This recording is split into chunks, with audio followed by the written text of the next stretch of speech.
Y la revolución sexual es posible por un elemento sin el cual no hay ningún debate: la píldora anticonceptiva. Sin píldora no hay debate. Con 8 hijos no hay posibilidad de pensar el mundo, y si uno tiene gripa, menos. Menos, porque ¿a qué horas? Entonces, mientras usted lo duerme, buenas noches, yo voy. ¿Sí? ¿A qué horas? Entonces aquí usted piensa que cuál es su vida, usted se acuesta cansada ya después de toda la cantidad de trajín.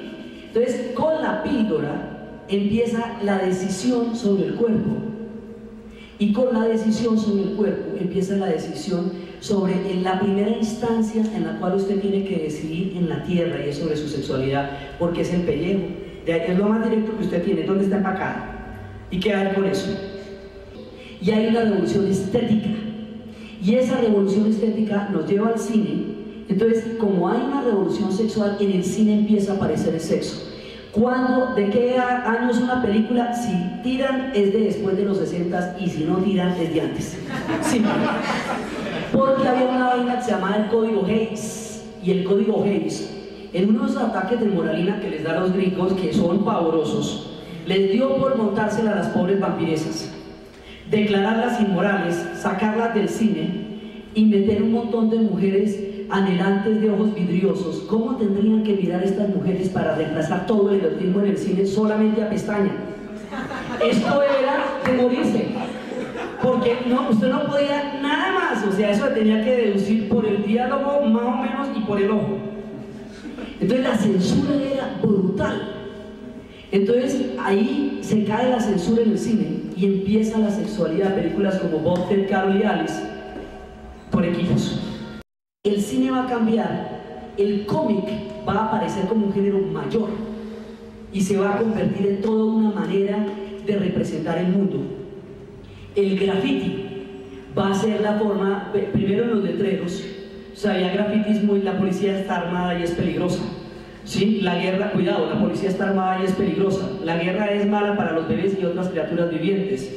Sí, que eran los grafitis como de la época. Y en el Mayo francés, en una sociedad donde no hay aventura, la única aventura es cambiar la sociedad, ser realistas, pedir lo imposible.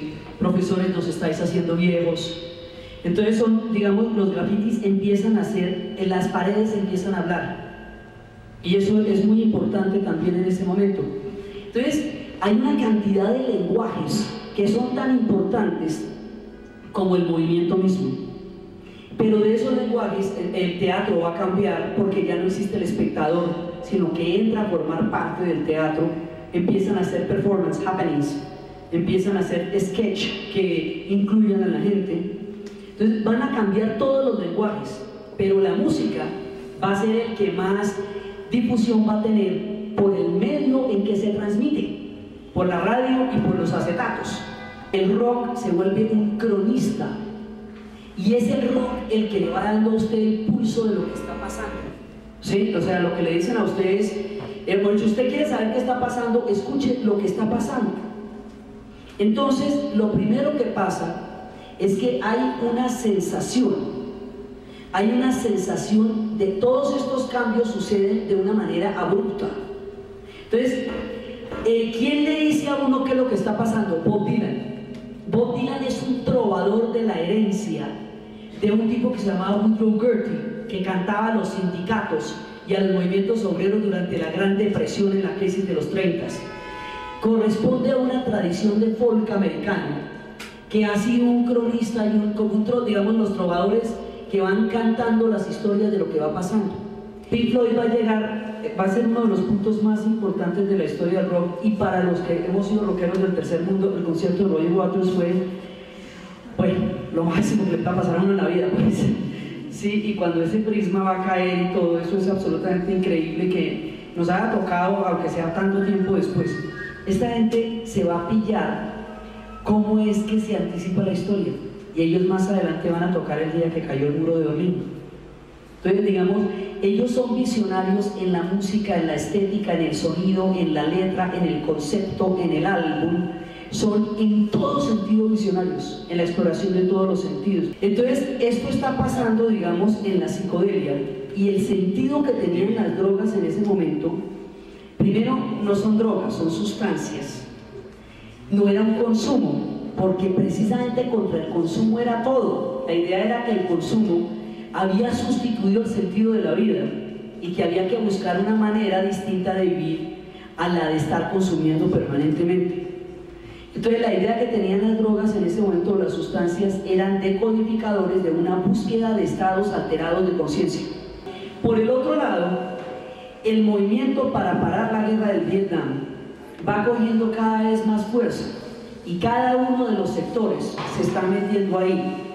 Entonces se están metiendo los hippies por pacifistas, los negros porque definitivamente esa no es su guerra. Sí, y cuando Mohamed Ali lo llaman a ir a pelear a Vietnam, y pues si yo no puedo ir a pelear a Vietnam porque Vietnam es una guerra en la que los blancos mandan a los negros a matar amarillos para quedarse con la tierra que le robaron a los rojos. Entonces, como repite, si los blancos, o sea ustedes, mandan a los negros, o sea nosotros, a matar amarillos, o sea vietnamitas, para quedarse con la tierra que le robaron a los rojos, o sea a los indios. Entonces el tipo no va a Vietnam, dice que ningún vietnamita lo ha llamado líder. Entonces de esa manera pues el tipo no tiene para qué ir.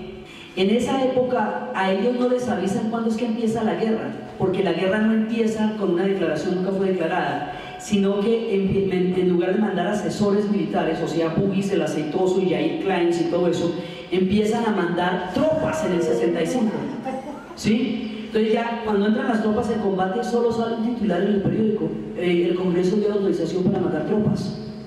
Ellos consideran que no haberles explicado el contenido de esa orden es una mentira y que los metieron con mentiras a Vietnam. Esto por la sutileza, calcule ahora donde la mentira es clara, no había armas de destrucción masiva. Primero empieza por los estudiantes, luego empieza por los veteranos de la guerra del Vietnam.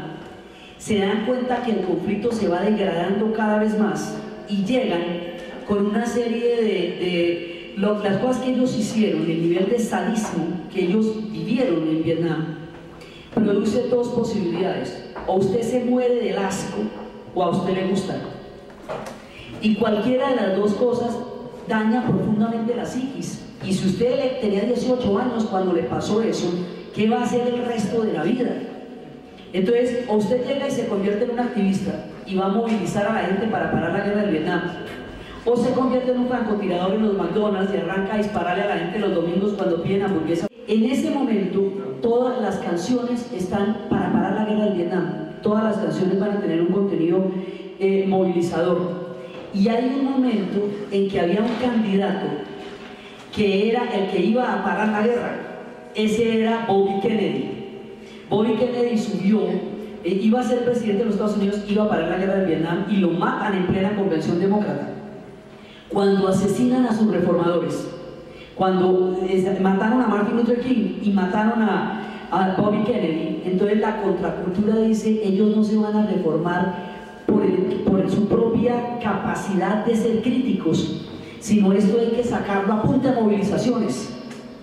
Entonces van a hacer una gran movilización el día de la convención demócrata en Chicago. Y en Chicago se está haciendo una convención como la que vimos, ¿sí? Esa convención donde va a salir el candidato demócrata. En ese momento empiezan los hippies. Los hippies son unos hippies a los que ya les han cascado, entonces no son tan inocentes. Entonces ellos empiezan a desarrollar una lucha simbólica, una lucha en la cual ellos burlaban la autoridad. La idea era que iban a Wall Street y se comían el dinero, o que se metían un varillo en la mitad de una línea interestatal y decían: aquí a este lado me clavan 15 años y aquí me clavan 10. Esa práctica la hacía Abby Hoffman y no la recomendaba con menos de unas 10.000 personas, pues si no se lo llevan. Entonces ellos llegaron al exorcismo del Pentágono, que fue un momento cumbre, que había que exorcizar el Pentágono para sacarle los malos espíritus. Entonces la idea era que se tenía que levitar. Y se dieron cita para el exorcismo del Pentágono, fueron como 200.000 personas, fue impresionante. Y entonces la policía llegó con gases lacrimógenos, con todo, y arrestaron unos 120 detenidos. Entonces después Abby Hoffman, después de que ha hecho todo, les ha echado por Thor, por Odín, por todos los dioses, dice que el Pentágono sí le evitó, que el problema es entre los gases y la vaina y el mierdero que se armó no dieron cuenta, pero que le evitó, claramente